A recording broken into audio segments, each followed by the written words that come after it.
Hermanos, aquí estamos nuevamente con ustedes para meditar otra vez en temas muy importantes, y hoy vamos a meditar sobre uno crucial. Este tema nos va a aclarar los orígenes de la adoración a dos dioses. Empecemos desde cuando Dios empezó a crear todo el universo. Leamos en San Juan, en el capítulo 1, en el versículo 1. Dice la Escritura: en el principio era el Verbo, y el Verbo era con Dios, y el Verbo era Dios. En el versículo 14 dice que aquel Verbo fue hecho carne y habitó entre nosotros. Jesús ya existía desde antes de la fundación del mundo.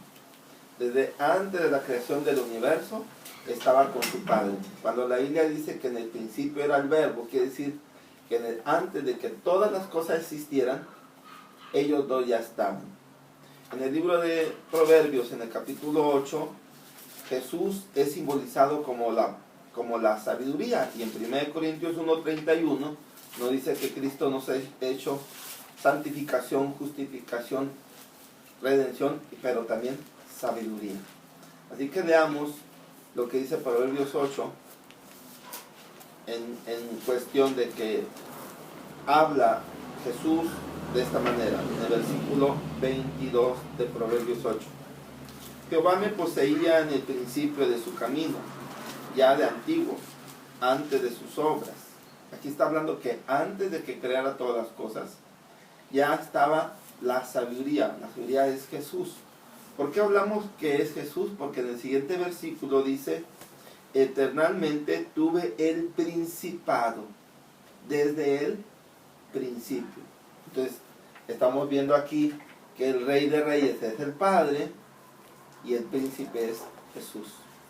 Así que Jesús ya existía desde antes de las obras que el Padre hiciera. Hemos de imaginarnos como unos dioses, un cuadro donde están unos dioses en un vacío, pero no en un vacío de oscuridad, sino en un vacío de luz, porque ellos son luz. Y existía el Padre, el Hijo y el Espíritu Santo.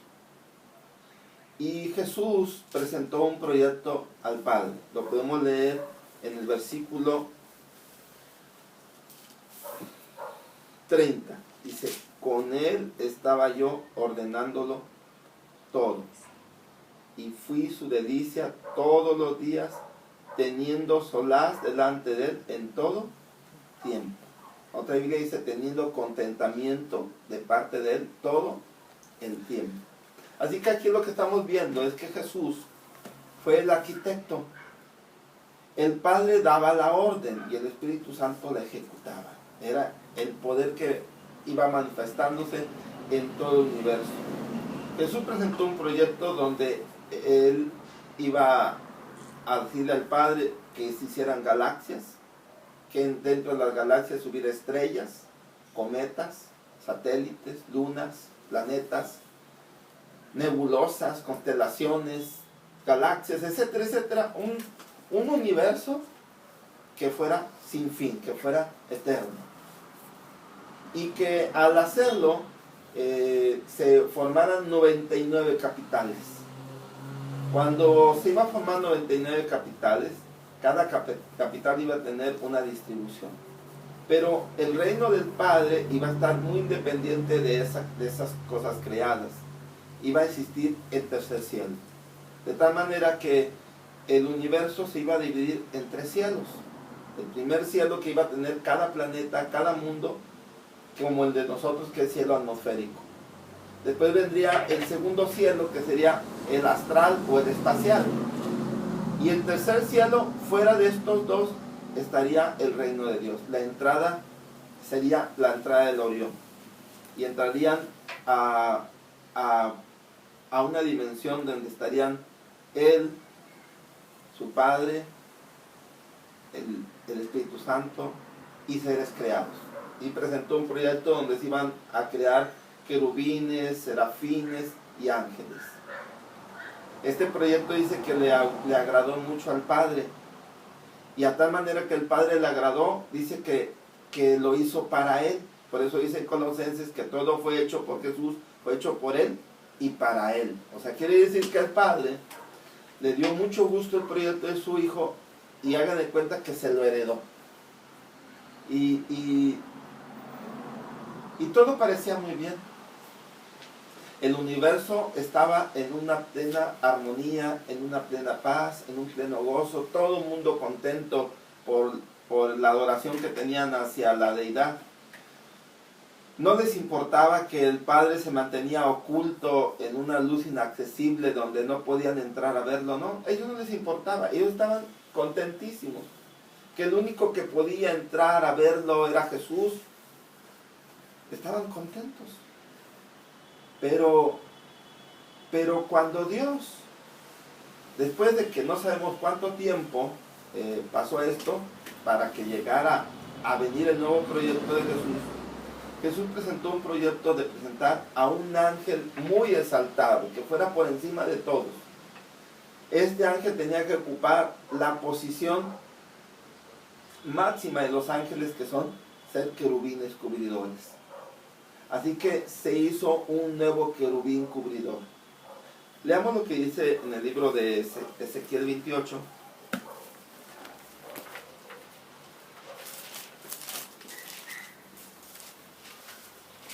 En el versículo 13. En Edén, en el huerto de Dios estuviste.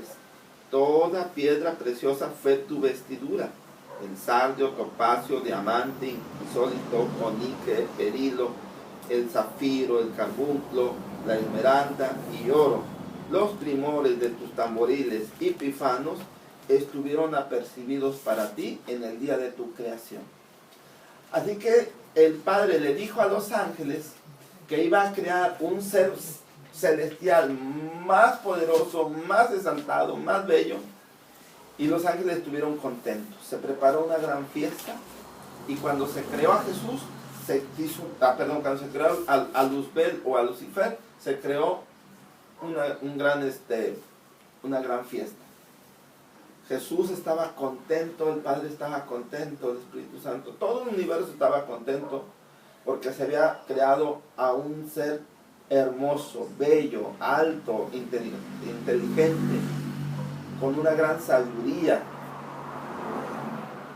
y lo puso en un lugar de querubín de cubridor. Aparte de ser director de las orquestas celestiales, se le puso en el puesto de querubín cubridor. El grado mayor fue puesto en segundo lugar y se puso a él.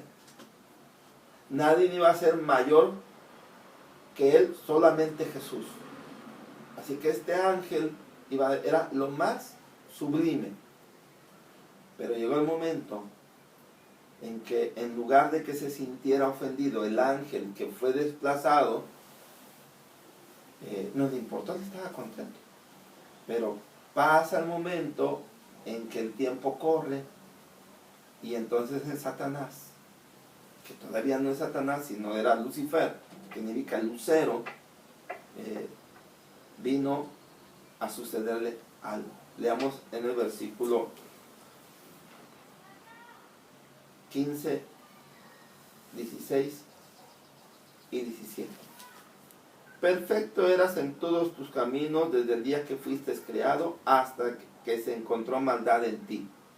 A causa de la multitud de tu contratación fuiste lleno de iniquidad y pecaste. Ahora el versículo 17. Se enalteció tu corazón a causa de tu hermosura. Se corrompió tu sabiduría a causa de tu resplandor.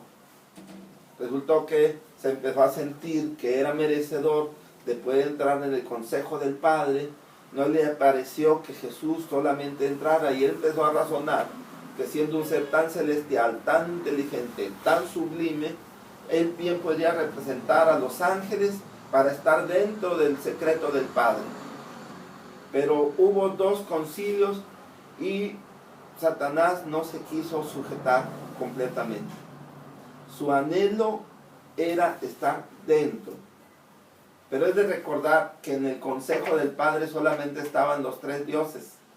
Los tres dioses que habla la Biblia: Dios Padre, Dios Hijo y Dios Espíritu Santo. Cuando oímos de que un solo Dios, se está refiriendo a que los tres son uno, que tienen una unidad. Son tres dioses, pero en armonía. La palabra Dios significa una forma de gobierno, en pocas palabras. Son tres seres celestiales, sublimes y divinos, que tienen el control de todo el universo y el poder de crear y de hacer muchas cosas.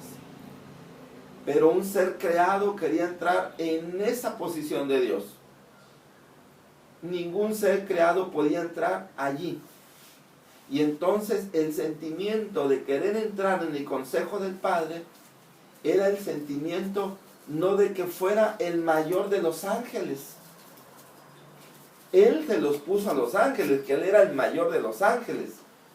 Pero dentro de su corazón había otra cosa. Eso no se los quiso decir. Pero la Biblia nos dice que Dios sabía lo que le movía. Leamos Isaías para ver qué era lo que le movía a Satanás. En el capítulo 14, versículo 12. ¿Cómo caíste del cielo, oh lucero, hijo de la mañana? La palabra Lucifer significa lo que estamos leyendo. Lucero, hijo de la mañana. Cortado fuiste por tierra, tú que debilitabas a las gentes, tú que decías en tu corazón: subiré al cielo, en lo alto junto a las estrellas de Dios ensalzaré mi nombre, y en el monte del testimonio me sentaré a los lados del Agilón.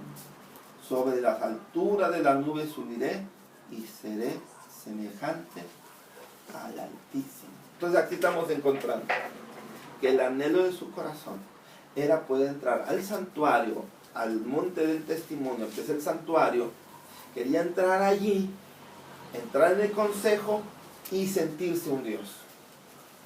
O sea que su sentimiento era ser un Dios. Él quería entronizarse como Dios. Por eso dice: me subiré, o sobre las alturas de las nubes subiré y seré semejante al Altísimo. Entonces él quería ser Dios. No quería ser nada más el más exaltado de los ángeles, porque ya lo era. Eso le dijo a los demás, pero en realidad él quería ser Dios. Él quería tener ese poder y creó una rebelión que para el lector bíblico descubre que arrastró una tercera parte de las estrellas del cielo y que Dios tuvo que arrojarlos a tierra. Creó una rebelión que en Apocalipsis 12:7 dice que hubo una gran batalla en el cielo. Y lidiaban Miguel con sus ángeles contra el dragón, y lidiaba el dragón y sus ángeles. Fue un descontrol. Los ángeles no entendían lo que pasaba, pero Dios sí entendía. Dios sabía perfectamente que lo que quería Satanás era proclamarse Dios. Dios formó 2 concilios, llamó a 2 concilios, las 2 veces Satanás se humilló, pero ya se había vuelto Satanás. Satanás significa adversario, ¿sí? Y entonces ahora ya se había vuelto adversario de Dios. Ya no quería dar marcha atrás. Y tuvo que ser expulsado. Cuando fue expulsado, tentó a los demás mundos. Y el único mundo que pudo hacerlo caer en pecado fue la tierra. Cuando la hizo caer a la primer pareja en el pecado, tomó la corona que le correspondía a Adán y se la puso él.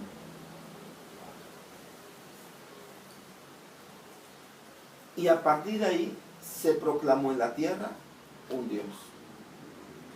De hecho, Dios, como sabe que los hombres han exaltado a Satanás, ahorita vamos a ver en qué manera, le llama a Dios de una manera a Satanás. Veamos cómo le llama. 2 Corintios 4:4.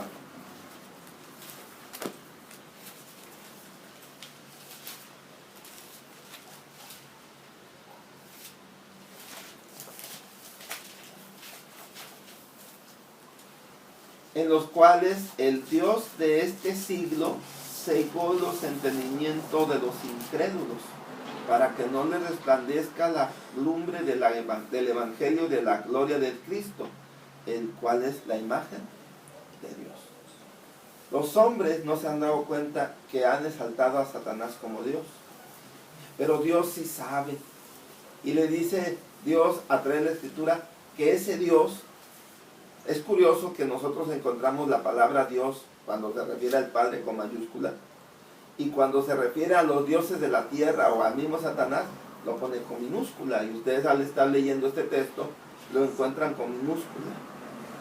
Entonces, pero le dice que es un Dios.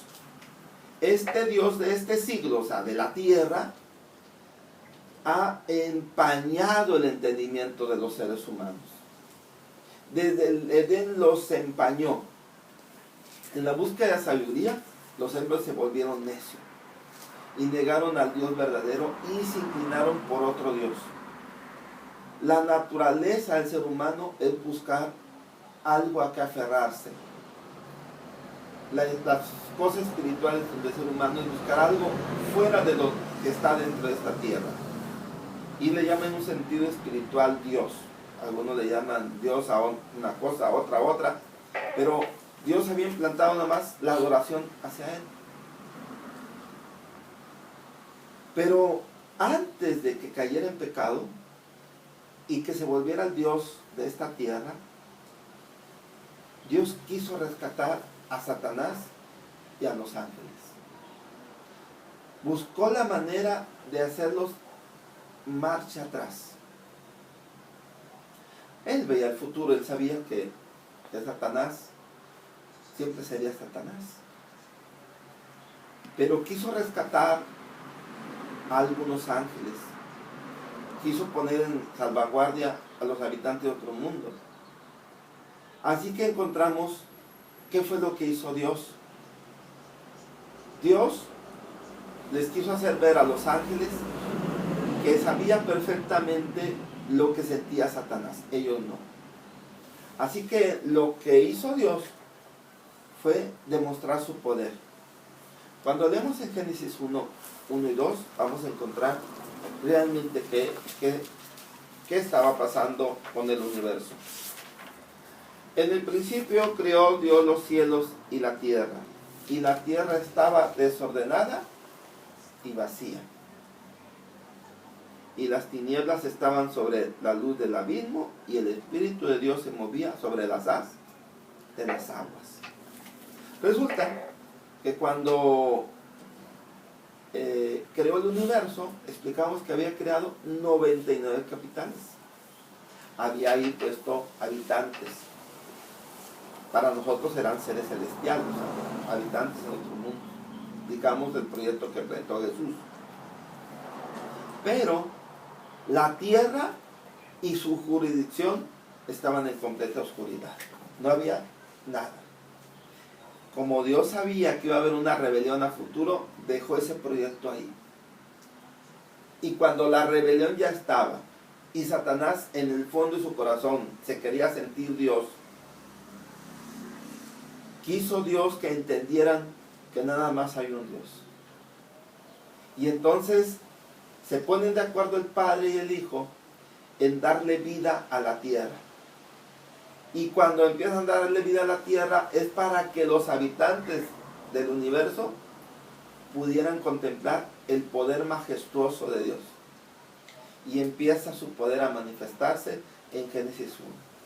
Cuando vamos viendo cada uno de los días, nos asombramos tan solo cuando estamos en la playa o en el mar, ver la cantidad de agua y la profundidad que dicen que hay. ¿Cuántos millones de billones de agua hay? ¿Y cuánta vida hay? Y cómo Dios dijo que esa agua todavía estaba por encima de lo más alto de los montes. Y toda esa agua le desapareció, ya, así. Separó las aguas de las aguas y se formó el cielo. Y luego separó el agua y se salió la tierra. Lo leemos con una simpleza. Y luego dice que toda tierra produzca hierba verde y árbol que da fruto, y nomás lo leemos pero es una cosa maravillosa ver cómo todo empezó a salir de la nada. Eso que nosotros no lo vemos más que si acaso una película que se ve que de repente cambia un panorama donde todo es sequío y luego de repente todo se pone verde y salen árboles, flores y todo eso, y lo vemos y como que nos hace pensar. Pues los ángeles lo vieron en la realidad, vieron el poder creador de Dios, y cuando vieron ese poder creador de Dios, vean lo que Job dice que hicieron. Leamos Job 38, versículo 7, desde el 6, para saber de qué está hablando. ¿Sobre qué están fundadas sus bases? ¿O quién puso su piedra angular? Cuando las estrellas todas del alba alababan y se regocijaban todos los hijos de Dios. Las estrellas del alba o las estrellas del cielo son lo que dice Jesús en Apocalipsis 1:20, que son los ángeles. Dice que los ángeles, cada día que veían el poder creador de Dios, daban cantos de alabanza. Y todos los hijos de los habitantes de otro mundo se regocijaban. Estaban viendo con sus propios ojos el poder omnipotente, el poder eterno que Dios tiene, que nada más con su palabra y todo aparecía. Y entonces se regocijaron, y los ángeles, los habitantes del mundo, entendieron de que un simple ángel, por muy exaltado que fuera, no tenía ese poder. Así que cada día fueron viendo el poder creador de Dios. Pero algunos que fueron presos bajo el engaño de Satanás, el pecado los engañó, y por más que vieron, por más que participaron de esos cantos, no pudieron ser rescatados de ellos mismos. El pecado los engañó y los cautivó. Pero el séptimo día, veamos lo que dice Génesis 2, versículo 1 al 3. Y fueron acabados los cielos y la tierra y todo su ornamento o todo su ejército, y acabó Dios en el día séptimo su obra que hizo, y reposó el día séptimo de toda su obra que había hecho. Dios no se cansa, dice el Salmo 121, no se cansa.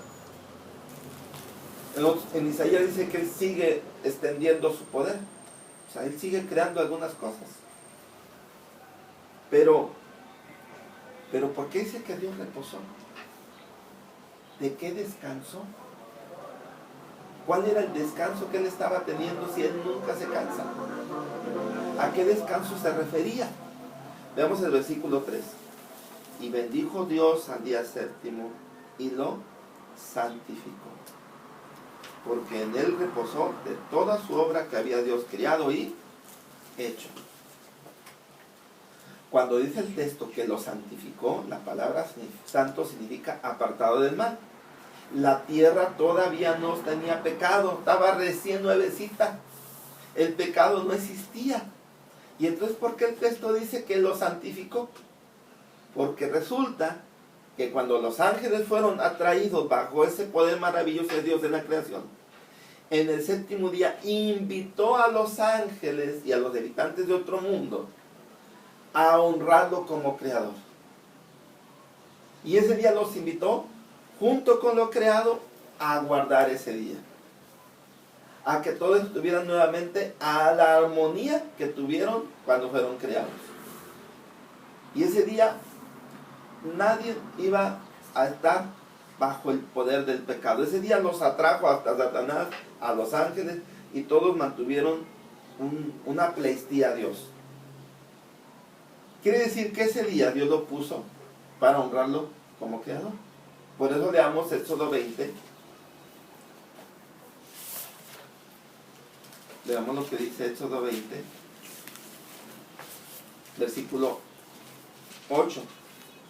Dice: acordarte has del día de reposo. Otra Biblia dice: acordarte has del día del sábado para santificarlo. 6 días trabajarás y harás toda tu obra, mas el séptimo día será reposo para Jehová tu Dios. No hagas en él obra alguna, ni tú, ni tu hijo, ni tu siervo, ni tu criada, ni tu bestia, ni tu extranjero, que está dentro de tus puertas. Porque en 6 días hizo Jehová los cielos y la tierra, la mar y todas las cosas que en ellos hay, y reposó en el 7º día. Por tanto Jehová bendijo el día de reposo y lo santificó. Vean que es lo mismo. Le pide al hombre que está en constante rebelión, en pecado, y aún a los fieles hijos de Dios, que dice, no hay justo que no peque.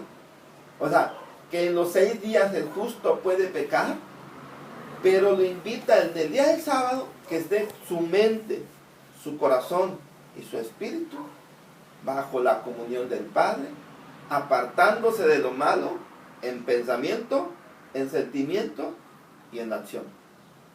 Y entonces dice que lo santifica el pecador, y al santificarlo, el que descansa es el Padre.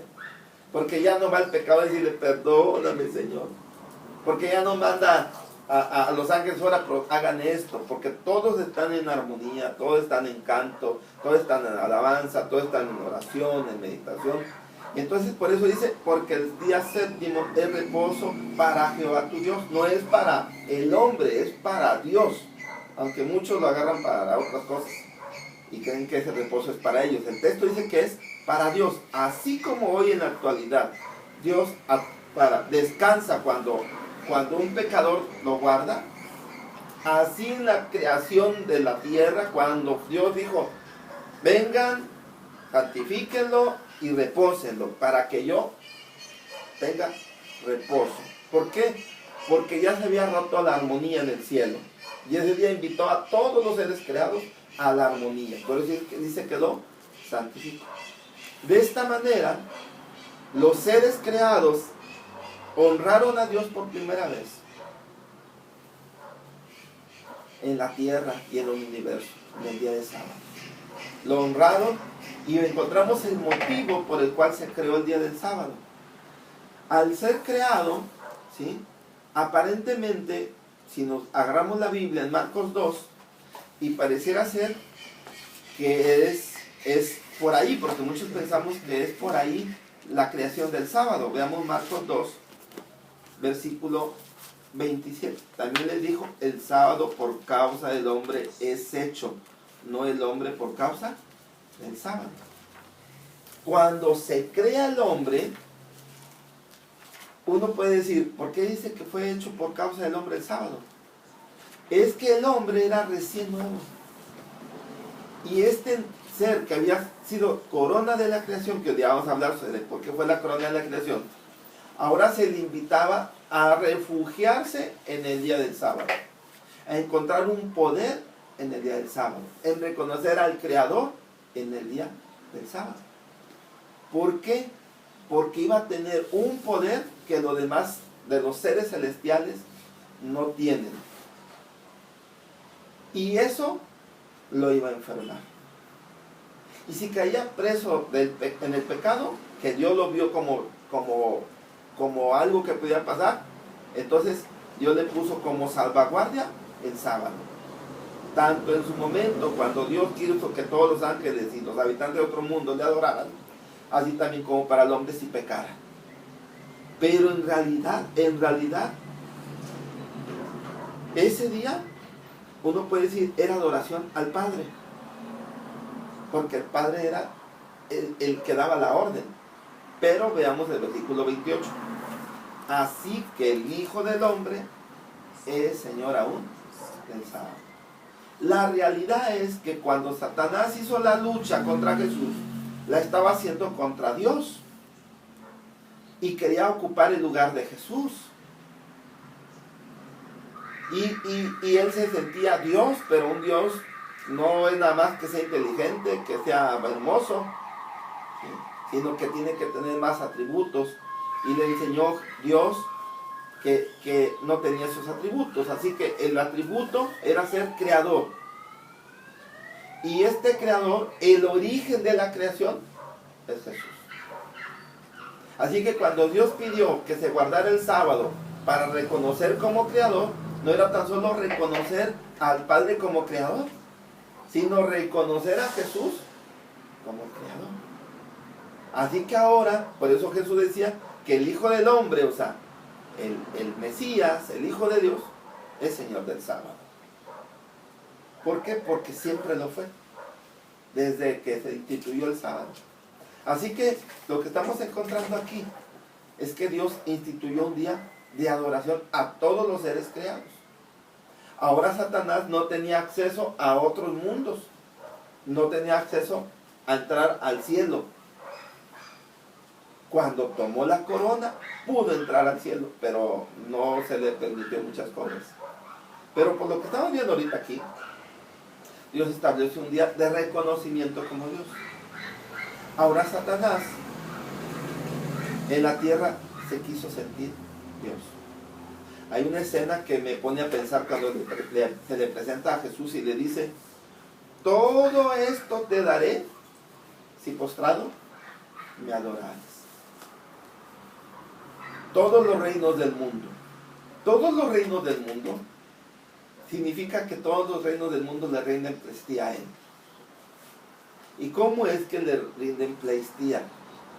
Resulta que Satanás se proclamó Dios en esta tierra. La Biblia lo reconoce, que es el Dios de este siglo, de este mundo. Este Dios de este mundo se manifestó dentro del paganismo. El paganismo, cada nación o cada pueblo o cada tribu tuvo una deidad. Y fue alguna deidad, como dice Romanos 1, de lagartijas, de animales de 4 pies, de 4 patas, algunos de las aguas. Y cuando vemos la mitología o cuando vemos las deidades del mundo pagano, el mundo antiguo, encontramos infinidad de dioses. Pero todos los dioses tenían un Dios principal. Bajo ese Dios principal, todos circundaban. Y cada uno curiosamente, creen como el Dios principal, todos, con diferentes nombres, pero todos con el mismo Dios principal. Cuando vemos en las culturas antiguas, por decir, Nimrod lo nombraron Dios Sol, después nombraron a otros dioses babilónicos Sol, los egipcios nombraron a Ra como el Dios Sol, los finicios tuvieron otro Dios Sol, y así cada cultura le fue poniendo un Dios Sol. De hecho, cuando ustedes busquen en internet dioses solares, y les va a aparecer una lista de todos los dioses que son Sol, y que cada uno de ellos son Dios principal. Porque en todas las culturas reconocieron que el sol es el que da vida a las plantas, porque es el que da vida a la tierra, al agua, al aire, a todo. Reconocieron el poderío del sol. Y así que Satanás se aprovechó como el Dios Sol. Y en todas las culturas, cada una de ellas adoraron al Dios Sol. En el mundo pagano llegó un momento en que se unificaron en un día de adoración.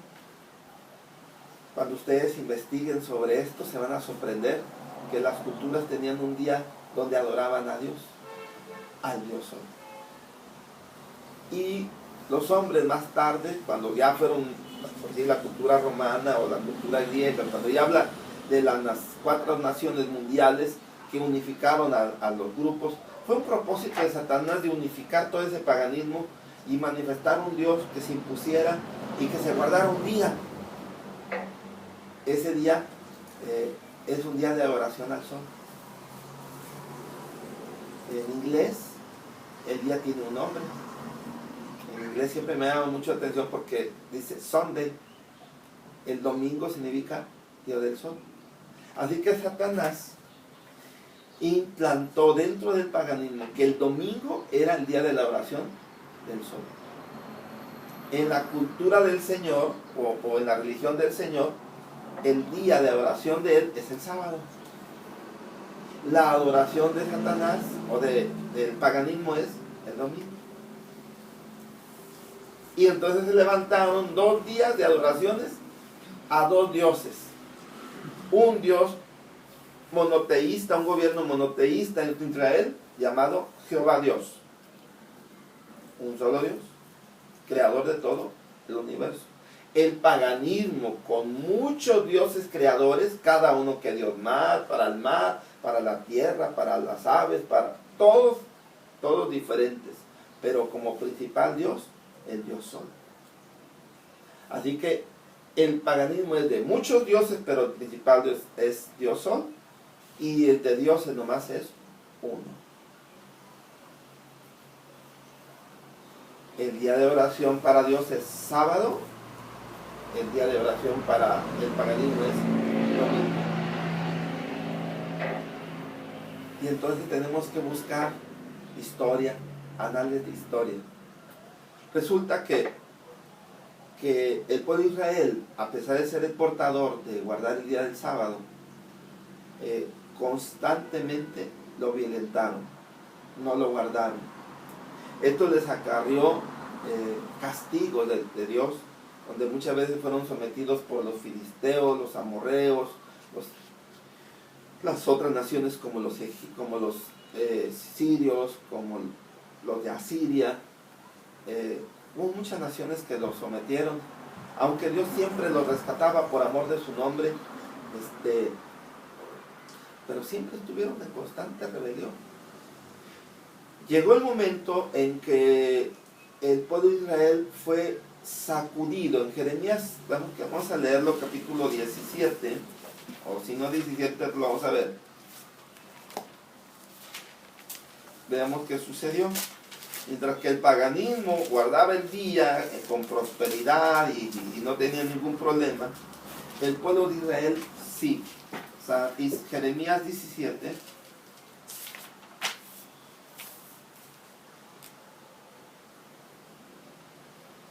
versículo 24 y 25 dice: será empero si vosotros me obedeceres, dice Jehová, no metiendo carga por la puerta de esta ciudad en el día del sábado, sino que santificares el día del sábado, no haciendo en él ninguna obra, que entrarán por las puertas de esta ciudad en carros y en caballos los reyes y los príncipes que se sientan sobre el trono de David, ellos y sus príncipes, los varones de Judá y los moradores de Jerusalén, y esta ciudad será habitada para siempre. Versículo 26 dice: mas si no oyeres para santificar el día del sábado, y para no traer carga, ni meterla por las puertas de Jehová en el día de Jerusalén, en el día del sábado, yo haré encender fuego en sus puertas, y consumirá los palacios de Jerusalén, y no se apagará.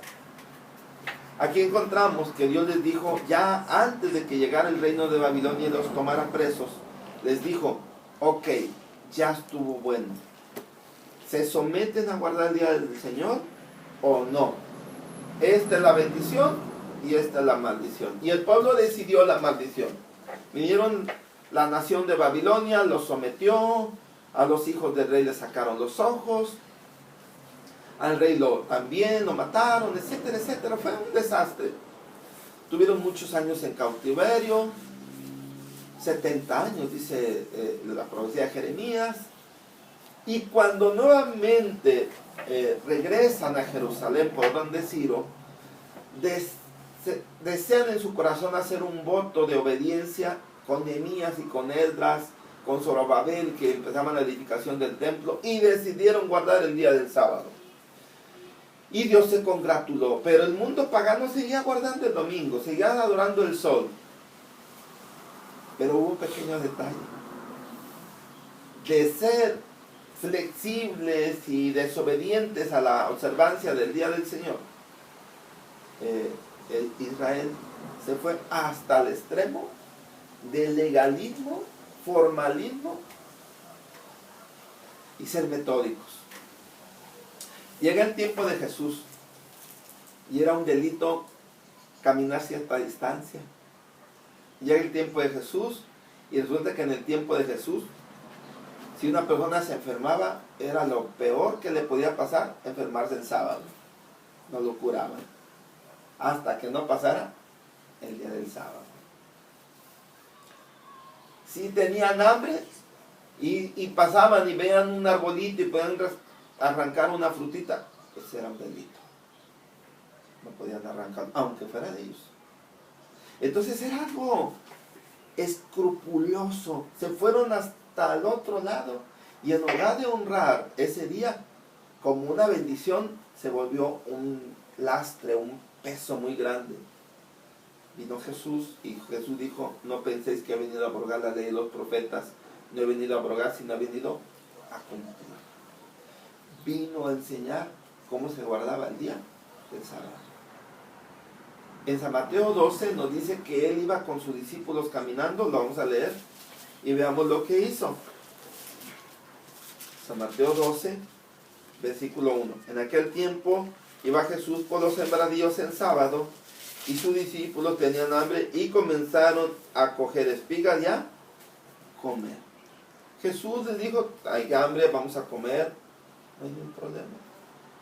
Esto los fariseos lo vieron sumamente mal, y Jesús tuvo que decirles muy claro que David había podido entrar al templo y comer de los panes de la proposición, cosa que le estaba prohibida, pero que lo hizo y no fue sin culpa, fue sin culpa, perdón. Y entonces lo que estamos encontrando aquí es que Jesús vino a decirles que no fueran hipócritas, que como un enfermo no necesitaba la ayuda de una curación, porque Jesús muchas veces curó en sábado y dijo: es lícito hacer el bien en sábado.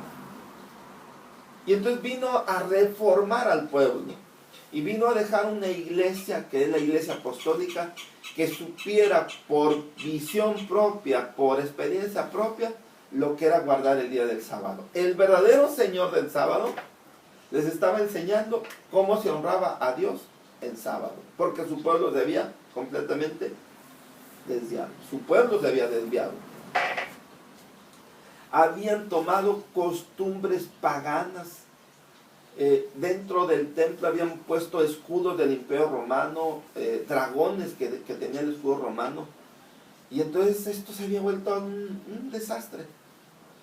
El paganismo quería imponerse hoy, inclusive en Israel.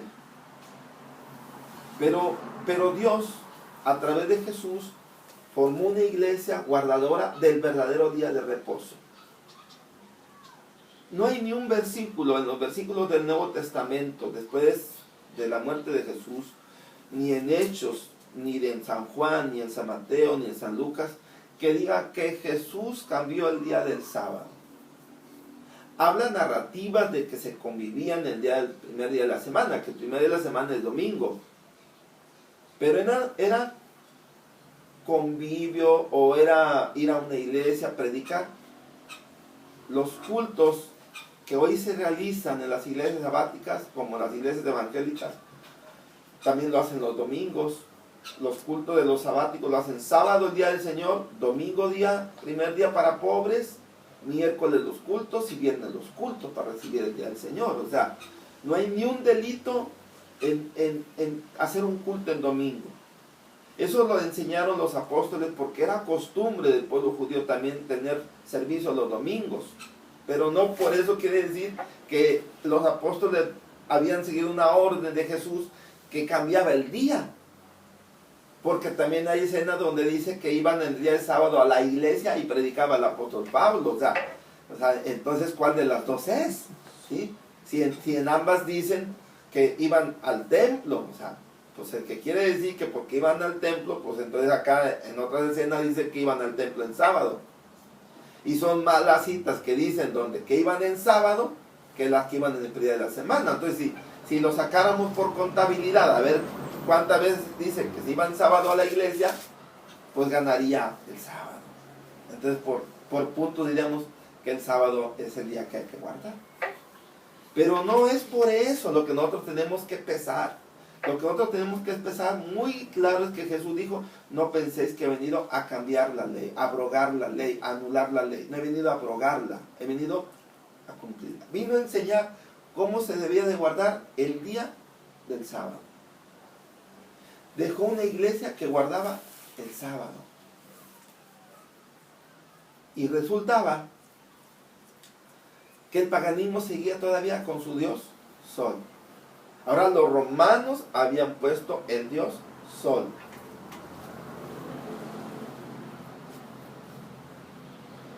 Los que les gusta investigar y estén viendo este video, me gustaría que buscaran en las historias de la cristiandad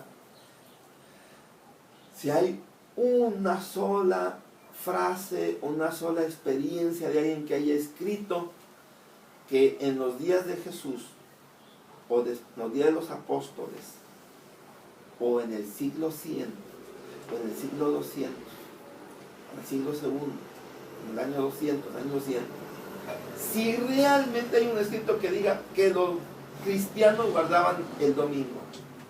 No existe. No existe ni un escrito que diga que existían cristianos que guardaban el día de domingo. Las iglesias que implantó Jesús, la iglesia, primero la iglesia de él era guardadora del sábado. Y las iglesias que salieron de los apóstoles, que no estaban de acuerdo a lo que pensaban los apóstoles, vamos a ver lo que dice 1 San Juan 2, ahí nos dice que de ahí de los apóstoles de esa iglesia salieron otras iglesias. Veamos lo que dice versículo 19. Hijitos, ya es el último tiempo, y como vosotros habéis oído que el anticristo ha de venir, así también al presente han comenzado a ser muchos anticristos, por lo cual sabemos que es el último tiempo. Salieron de nosotros, mas no eran de nosotros, porque si hubieran sido de nosotros, hubieran ciertamente permanecido con nosotros, pero salieron para que se manifestase que no todos son de nosotros. Quiere decir que en el tiempo ya de Juan, en la terminación del primer siglo, algunos hombres empezaron a formar sus propias iglesias cristianas. Pero nunca se atrevieron esas primeras iglesias cristianas a cambiar el día de reposo. Ellos, aunque no estaban de acuerdo a otros criterios, a otras opiniones, sabían perfectamente que el día del Señor era el sábado. Por eso no hay ni un registro que las religiones cristianas de aquel tiempo hayan guardado el domingo. Y entonces la pregunta sería, pues ¿cuándo lo empezaron a guardar? Porque el paganismo lo guardó desde tiempos antiguos. Satanás reclamó ese día para él, como Dios de esta tierra, como el Dios del espiritismo. El espiritismo tiene dos cosas que lo sustentan. Es la hechicería y la otra, la idolatría. Entonces, el espiritismo implantó a través de la idolatría el día para adorar a Satanás, el día domingo. Dios dejó desde el Edén, lo vimos, el día del sábado, antes de pecar y después de pecar. A su pueblo le dio el día del sábado nuevamente. Él lo recalcó y le dijo, porque yo soy tu creador. Las iglesias en el tiempo de Jesús entendieron que tenían que adorar al día del Señor. Venían hombres paganos que se convertían al cristianismo y dejaban de adorar el día del domingo y tomaban el día del sábado como día del verdadero Dios. Entendían que si guardaban el día del domingo estaban adorando a un Dios falso. Así que cuando llegaron a conocer a través del cristianismo que había un día de adoración, entonces entendían que el verdadero día de adoración era el día del sábado, para el verdadero Dios, y que el domingo era para falsos dioses. Pero vuelve la pregunta, ¿cuándo el cristianismo aceptó el domingo? Entonces tendremos que ir a una narrativa. Los invito a que vayan a la historia. Cuando Roma, se le llama Roma pagana, vio que su poderío se estaba cayendo, estaba en declinación porque los pueblos bárbaros se estaban dividiendo al imperio romano y estaba en pleno declive. Cuando ellos vieron eso que estaba empezando a suceder, empezaron a pensar cómo podían seguir teniendo el control de este mundo. Y vieron que había un reino que estaba teniendo auge. No era un reino civil, era un reino religioso. Y este reino religioso por todos lados se veía, y por todos lados se veía que paganos se convertían al cristianismo. Y entonces aparece en escena la historia de la humanidad, el primer rey pagano que tenía el poder mundial como cristiano. Y resulta que Constantino el Grande, dice la leyenda, porque se considera una leyenda, no tanto una historia, pero eso fue historia, que él estando dormido junto a un árbol tuvo un sueño. Iba a tomar un reino, iba a luchar por ese reino, y en el sueño le aparece Jesús y le dice: para que tú tomes este reino y salga victorioso, necesito que tus escudos y tus banderas pongas una cruz y saldrás victorioso. Y entonces se levanta del sueño y le pide a todos sus soldados que sus escudos le pongan una cruz, que pinten una cruz, y que los estandartes también le pongan una cruz. Y logra la victoria. Y se proclama ser el primer emperador o primer rey cristiano del poder romano. Y entonces extiende sus brazos a las religiones de aquel tiempo, a las religiones cristianas, y empieza a financiarles convenciones, se les puede llamar convenciones, reuniones de líderes, congresos, y llamó a concilios. Cuando esto estaba haciendo él y convirtiéndose al cristianismo, al mismo tiempo él formaron una iglesia que se llamaba Iglesia Católica Apostólica Romana. La Iglesia Católica Apostólica Romana ya no existía antes, sino después de que Constantino se vuelve cristiano. Y curioso, en lugar que la hubieran formado como Iglesia Católica Apostólica y con otro nombre, le pusieron Romana porque es de Roma, porque su sede estaba en Roma, y el dirigente que estaba ahí le llamaron Obispo de Roma.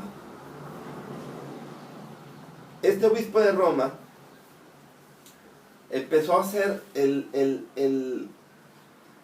la carta escondida del Imperio Romano, y lo introdujo a ese grupo, y empezaron a tener convivio y todo. Y en aquel tiempo empezó a existir una cruzada. Resultó que había una doctrina llamada arrianismo, y se llamaba arrianismo porque un monje llamado Arrio, un monje de Alejandría, un monje cristiano, había disertado y había explicado que Jesús no era la misma sustancia del Padre, que era un ser creado, que no era Dios. Yo creo que han escuchado ese tipo de doctrinas, y entonces mucha gente lo aceptó también, muchos pueblos. Y entonces levantó en esos concilios una lucha de que eso no era real. En el concilio de Nicea, si ustedes lo que investigan, se levantó una polémica sobre ese día, sobre el arrianismo, y decidieron formar una cruzada cristiana, y atacaron a 3 reinos que habían abrigado a la doctrina arriana, que eran los ostrogodos, visigodos y vándalos. Y ya se unificaron más, y entonces vieron que una persona era muy elocuente, buen dirigente y todo, y entonces lo nombraron como líder de ese grupo de religiosos, esa unificación. Hoy esa unificación tiene un nombre, se llama ecumenismo. En la antigüedad no se llamaba ecumenismo, pero era ecumenismo. Quiere decir que el ecumenismo por Roma se trazó mucho antes de lo que hoy se hace, y a ellos les resultó, porque cuando esos concilios y esos financiamientos a las religiones de aquel tiempo de parte del gobierno, llegó un momento en que ya estaba la unificación de las iglesias, y nombraron de líder al obispo de Roma. Cuando Roma ya se destruye, queda completamente dividida en 10 reinos, ya el poder del obispo de Roma estaba fuerte en la unificación de iglesias. Y entonces ahora este poder tenía que cumplir algo. Ya cuando se sentó como jefe, como dirigente de las religiones de aquel tiempo, vino el golpe de la traición. ¿Qué hizo? Vamos a ver qué hizo. Segunda de Tesalonicenses, capítulo 2,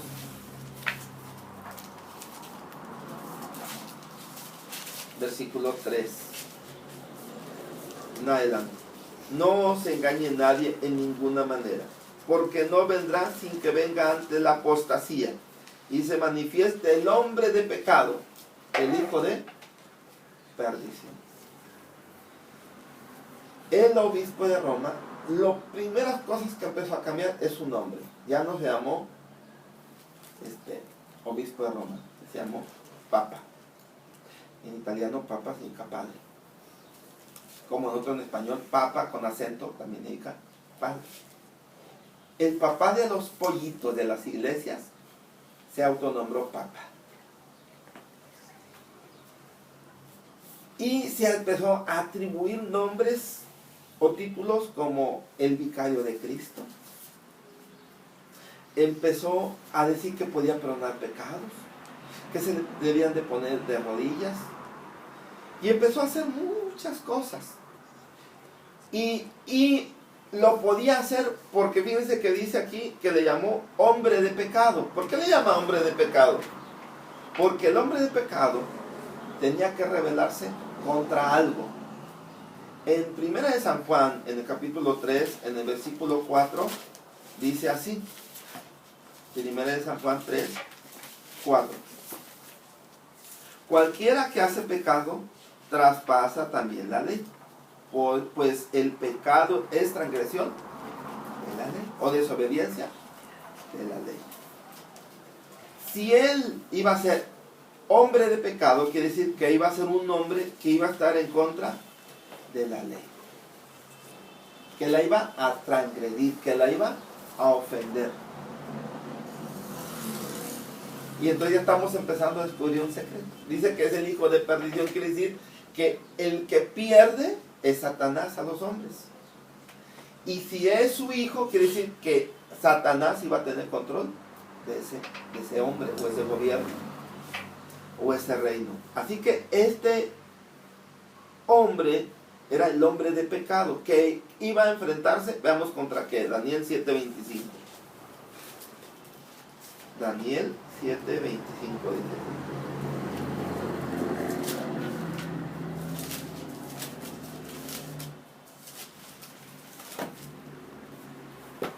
Y hablará palabras contra el Altísimo, y a los santos del Altísimo quebrantará, y pensará en mudar los tiempos y la ley. O sea, se iba a enfrentar contra la ley. Entonces, como hombre de pecado, iba a ser enfrente a la ley de Dios. Se iba a enfrentar. Ahora, ¿cuál es lo más poderoso de la ley de Dios? Bueno, cuando uno analiza la ley de Dios, dice o no, no tendrás dioses ajenos, no tendrás imágenes, no tomarás nombre de Dios en vano. Y luego entramos con el quinto: honra a tu padre y a tu madre, no matarás, no cometerás adulterio, no robarás y no codiciarás. Pero el cuarto mandamiento tiene una distinción muy importante. Cuando ve uno un edicto de una ley o una carta de algo que se nos pide o se nos exige o se nos otorga, uno siempre busca y saber dónde está el sello. ¿Y quién es el que lo expide? ¿Y qué título tiene? ¿Y qué gobierno? La ley de Dios tiene un sello que dice que tiene un título. Dice, ustedes lo leyeron en Éxodo 28 al 11, dice, porque en 6 días hizo Jehová, creador, su nombre Jehová, su título creador, hizo los cielos y la tierra y todo lo que en ellos hay, quiere decir su jurisdicción. Y entonces la ley de Dios, ahí en el cuarto mandamiento está lo que le da validez. Y entonces el hombre de pecado se acercó a quitarle lo que le daba validez a la ley de Dios. Se lo quita. Y en lugar de implantar el día del Señor, porque para sorpresa de los católicos, quiero decirles algo,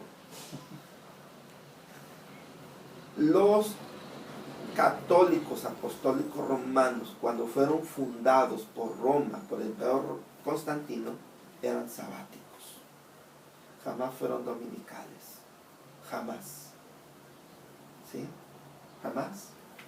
El último imperio pagano en la Biblia, hablando del poder que Dios había dicho bajo los reinos que iba a gobernarse el mundo, el único reino final pagano era Roma. Así que ya el poder del paganismo, Dios iba a decir que se iba a acabar. Y ahora él estaba teniendo el cambio al cristianismo. Y cuando tiene ese cambio al cristianismo, tenía que jalar algo que lo distinguiera como pagano. Y entonces el obispo de Roma, ahora llamado Papa, implanta dos cosas. Se enfrenta contra la ley de Dios. Y lo primero que hace de las primeras cosas es mete la idolatría. Y empiezan a aparecer que San Martín Caballero y que San Francisco de Asís y que Santa Virgen y sepa quién más. Y metió la idolatría. Pero luego vino lo peor. Resultó que tenía que cumplir 2 de Tesalonicenses 2, versículo 3. Dice, porque no vendrá sin que venga antes la apostasía. La palabra apostasía significa rebelión contra los principios. Si vemos los principios de Dios, la ley de Dios son los principios. ¿Sí? Y entonces se rebela contra el día del Señor. Y implanta el día del domingo. Porque el reino que le dio el poder era el reino pagano. Y el día que adoraba el reino pagano era el domingo. Y cuando ya está bajo el poder como cristiano, ahora le da la espalda a los cristianos. Los cristianos eran sabáticos. Su propia ley era sabática. Y se les voltea y les presenta el día del domingo como el día del Señor. Por eso dice que la apostasía quiere decir que dentro de su propia iglesia apostató. Y entonces implanta el día del domingo. Las religiones de aquel tiempo se sorprendieron y dijeron, no, el día del Señor. Y entonces vino la confrontación. Y vino persecuciones, multas, etcétera, etcétera. Hablar de la Santa Inquisición es hablar de cosas terribles. Recordar que había grupos que guardaban el sábado, sí, los valdenses, sí, los lolardos. O sea, eran personas que guardaban el día del Señor. Pero ahora el cristianismo católico, apostólico, romano había implantado el día del paganismo como el día del Señor, bajo el escudo de que Cristo había resucitado. Y entonces, a partir de ahí, el domingo en la cristiandad aparece. Pero no apareció como un momento de gozo. Las religiones de aquel tiempo se ofendieron, confrontaron al papado. Y esto desató persecución. Más tarde, esta rebelión,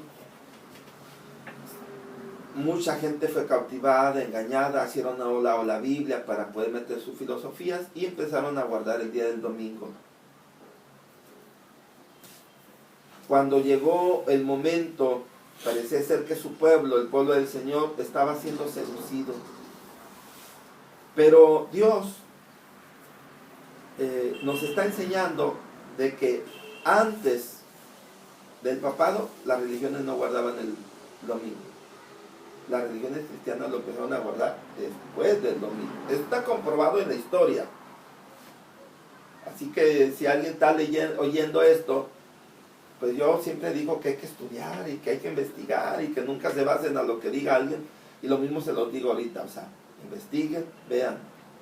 Pero aparece la gran apostasía, el hombre de pecado, el hombre que se enfrenta contra la ley de Dios y implanta el día del domingo. Más tarde aparecen en escena los reformistas, que más tarde se llamarían protestantes, pero los verdaderos protestantes eran los lolardos, los valdenses, porque estaban protestando por la aparición de un día falso de reposo. Sabían perfectamente que ese día era el día del paganismo. Sabían que era un día de oración al diablo. Y por eso se opusieron. Ellos eran protestantes, estaban protestando. Después apareció Wycliffe como el primer reformista. Y le llaman reformista porque quisieron reformar la iglesia.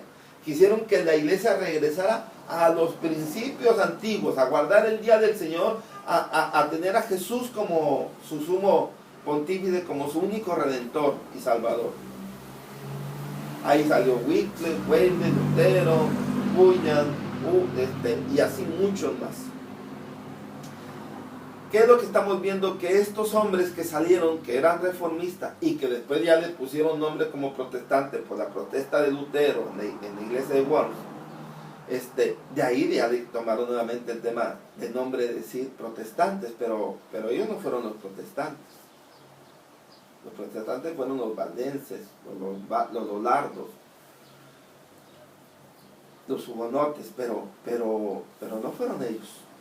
Y eso debe de quedar un poquito claro en nuestra mente, entender que los protestantes estaban enfrentándose al reinado que quería implantar el falso día de reposo. Vienen las iglesias que son fundadas por los reformistas, los luteranos por Lutero, y así vemos todo lo demás. Iglesias que sus raíces son de reformadores, bautistas, presbiterianos, metodistas, y cada uno de ellos eran hijas de la iglesia católica. ¿Por qué hijas? Porque salieron de allí. ¿Por qué? Porque aunque protestaron, no estuvieron de acuerdo a la iglesia católica, seguían honrando el falso día de reposo. El día que Satanás pidió para él, ahora los cristianos que salieron ahí, lo siguieron guardando. Qué curioso, ¿no? Lo siguieron guardando. ¿Y cómo le llama Dios a esas iglesias que salieron de ahí, que siguen guardando el día del Señor? Veamos lo que dice Apocalipsis 17. Versículo 5. Y en su frente un nombre escrito: Misterio, Babilonia la Grande, la madre de las fornicaciones y de las abominaciones de la tierra. Pero esta es versión antigua. La versión moderna dice: la madre de las rameras. O sea, quiere decir que la iglesia católica fue una ramera y sus hijas son unas rameras. ¿Por qué unas rameras? Porque están amando y honrando a un Dios que no es Dios. ¿Y cómo? Pueden hablar de Jesús, pueden decir que Jesús es el Redentor y Salvador, pero honran a otro Dios en el día de observancia. ¿Sí?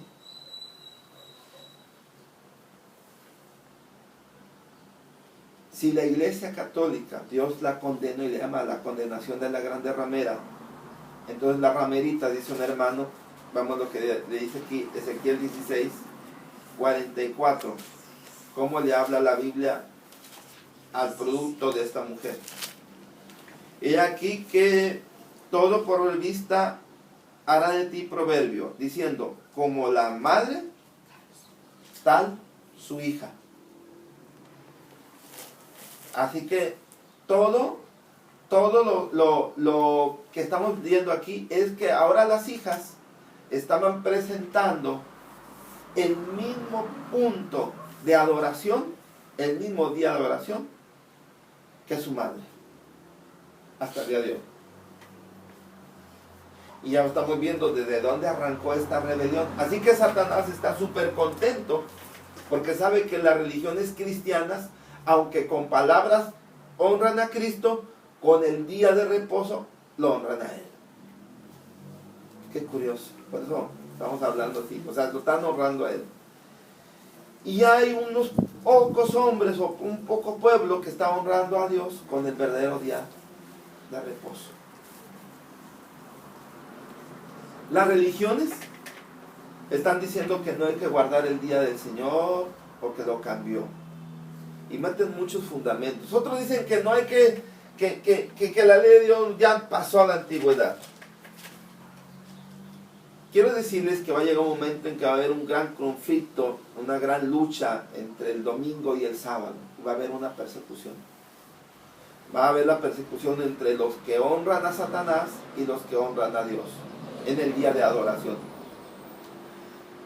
Pero Dios va a intervenir en un momento dado. El tiempo me va ganando, así que voy a abreviarlo ya casi al final lo que Dios va a hacer. Apocalipsis 16, versículo 17. Y luego leamos Apocalipsis 6, versículo 14. Y el séptimo ángel derramó su copa por el aire, y salió una grande voz del templo, del cielo, del trono, diciendo: hecho es. Dice el versículo 14 de Apocalipsis 6. Y el cielo se apartó como un libro que es envuelto, y todo monte y todas las islas fueron movidas de sus lugares. Si siguen las narrativas, es la misma escena, el mismo momento. Cuando Dios clama y empieza a haber un terremoto, la voz que se empieza a oír del cielo, dice el día y la hora en que Jesús llega, pero también en el cielo aparece la ley de Dios, que es un tema que vamos a ver aparte. Si ustedes quieren llegar a después a verlo, lo vamos a subir, pero por lo pronto es verbal. Aparece una ley de Dios, mandamiento por mandamiento. Se oye el primer mandamiento y aparece el primer mandamiento en el cielo. Se oye el segundo mandamiento y aparece el segundo mandamiento. Cuando oyen los hombres paganos que dicen: no te harás imagen ni ninguna semejanza de cosa que esté arriba en el cielo, abajo en la tierra, o debajo de las aguas que están debajo de la tierra, y no te inclinarás a ellas ni las asombrarás, porque yo soy Jehová, tu Dios fuerte y celoso, que visito la maldad sobre los padres, sobre los hijos, sobre los terceros y hasta la cuarta generación, pero que bendigo o que le da su maldición a todos los que le aman por millares, dice. Bueno, cuando oyen esa voz que potente de parte de Dios, todos los corazones entienden esa ley, todas las mentes entienden esa ley, y los que están inclinados hacia la idolatría, dice Isaías 2, 20, 21, dice que van a agarrar sus ídolos de oro y de plata y los van a arrojar, dice, a los cavernas o a los pozos, dice, donde los topos están, dice, ahí los murciélagos lo van a arrojar, porque tienen miedo de la presencia de Jehová Dios. Aquí quiere decir que de la voz que está hablando tienen terror. La ley de Dios aparece dando cada mandamiento. Sorpresa. Dios tendrá que nombrar el cuarto mandamiento. Y cuando nombre el cuarto mandamiento, y los hombres cristianos que estaban persiguiendo a los hijos de Dios,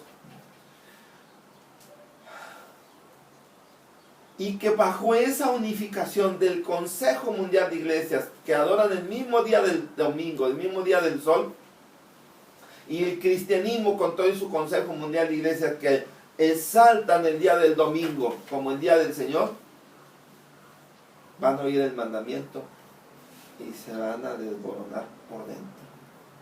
Van a sentir el lloro y el crujir de dientes, como fueron engañados. Algunos matarán hasta sus propios líderes, pero ya no tienen salvación. Ahora ha sido desenmascarado que lo que estaban adorando era un día falso. Qué tristeza, queridos hermanos, para aquel que está viendo este video, no lo corte. Si todavía ha alcanzado a ver hasta aquí y no le está agradando porque piensa que el día del Señor es el domingo, yo quisiera reconvenirte a que medites, a que reflexiones, si realmente tú sientes en tu corazón que amas a Dios, a que te pongas de rodillas y que esto que estoy yo hablando, pues sí es irrefutable, o sea, no lo puedes refutar, no puedes decir no es cierto. Lástima que los tiempos no nos dan para citar muchas citas bíblicas, pero la historia y la Biblia van de la mano. Y te he hablado Biblia y te he hablado historia para que te des cuenta que el día que la cristiandad dicen que es el día del Señor, es una mentira. Imagínate en el cuadro de ese día cuando se nombre el cuarto mandamiento en el cielo, el engaño, el terror que vas a sentir de tu propio engaño. Va a ser terrible. Así que date el tiempo de meditar. Ponte a las manos del Señor Porque si aún así tú estás inconforme, sigue oyendo el tema y vamos a ver qué más va a pasar.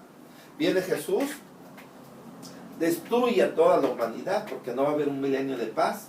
Se lleva a sus redimidos, se los lleva al cielo a estar allá 1000 años, regresa a la tierra. Y cuando regresa a la tierra, hace un juicio sobre los impíos, todos perecen. Y cuando Satanás muere, ¿qué crees? Dios puso un día al universo, no tan solo a la humanidad, al universo, para que lo honraran. Un día. ¿Qué día va a ocupar Dios si el universo ya está acostumbrado a guardar un día? ¿Acaso la redención del hombre va a permitir que Dios diga, no, ya no hay necesidad de guardar un día de reposo? Ya no hay necesidad, porque ya todos saben que yo soy Dios.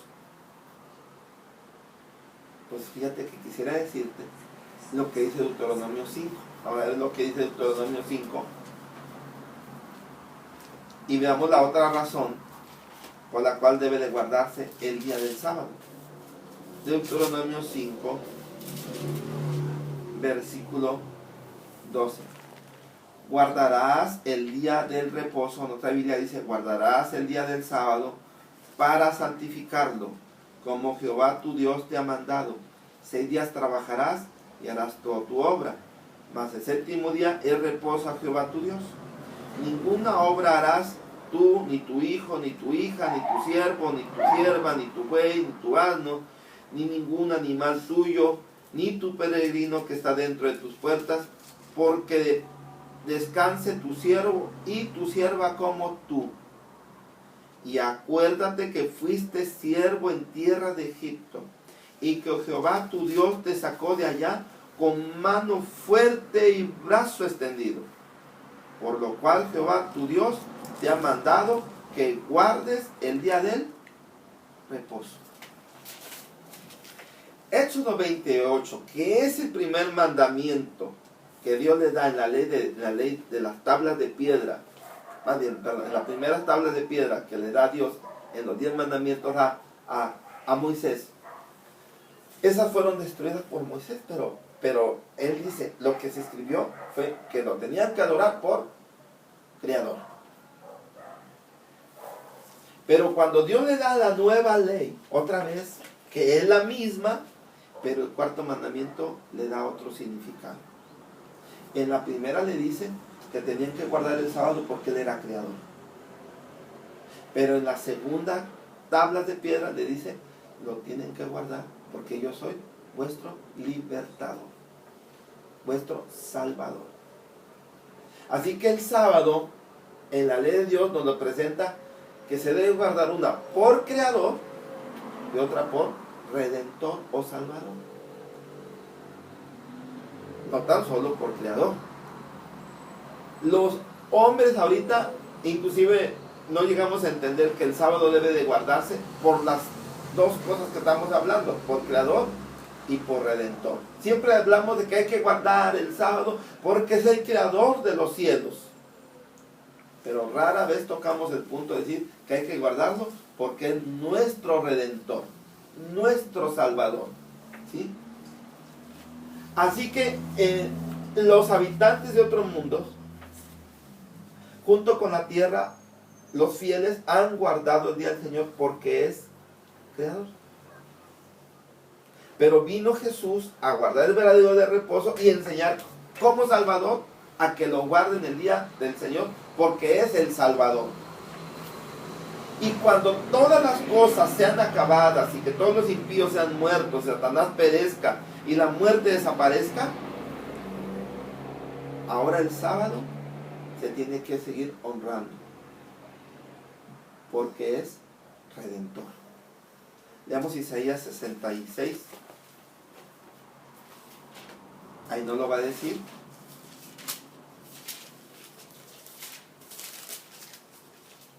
Isaías 66.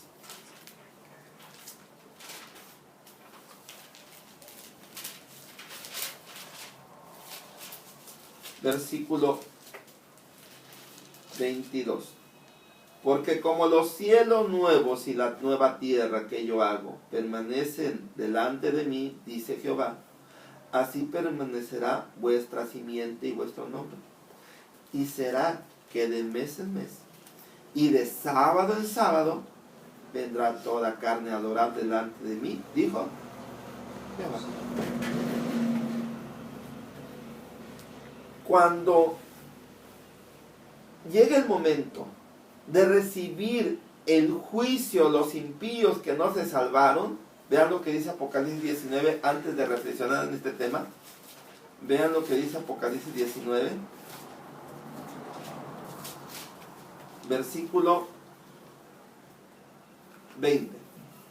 Y la bestia fue presa, y con ella el falso profeta que había hecho las señales de ella, con las cuales habían engañado a los que tomaron la señal de la bestia y habían adorado su imagen. Estos dos fueron lanzados vivos dentro de un lago de fuego ardiendo en azufre. Cuando dice aquí no es que la bestia como persona, sino el papado que es la bestia, que lo vimos en el video de la bestia Apocalipsis 13, que si no lo han visto, los invito a verla, para que vean ahí, hasta estamos hablando hasta del falso día de reposo que implantó el Papa en ese tema. Dice que él, junto con todos los que engañó y todos sus súbditos, son enviados al lago de fuego, porque pusieron un día, que dice aquí, de adoración, ¿sí? Un día de adoración. Y dice que el falso profeta, o sea, el falso protestantismo, que también honran el día del domingo, dice, todos fueron arrojados ¿a dónde? Al lago de fuego. Quiere decir que junto con Satanás, que es el origen del día del domingo, todos perecen en el lago de fuego. El día del domingo es sepultado con la muerte, tanto de quien nació ese día hasta los que lo promovieron, todos perecen. Y cuando ya está la tierra nueva, ahora todos los fieles tienen que reconocer a Dios como su creador, pero también como su redentor. Y ahora el triunfo de Dios es que vienen de mes en mes y de sábado en sábado. Su día, como para honrarlo como creador y redentor, se mantiene vigente por toda la eternidad. El día del domingo perece en el lago de fuego y azufre. Esta es la historia final de las dos luchas entre la implantación falso de un día de reposo, que es el domingo, que lo implantaron primeramente el paganismo, después el cristianismo, y el verdadero día de Dios. ¿Tú de qué parte quieres estar? ¿En qué lugar quieres quedar?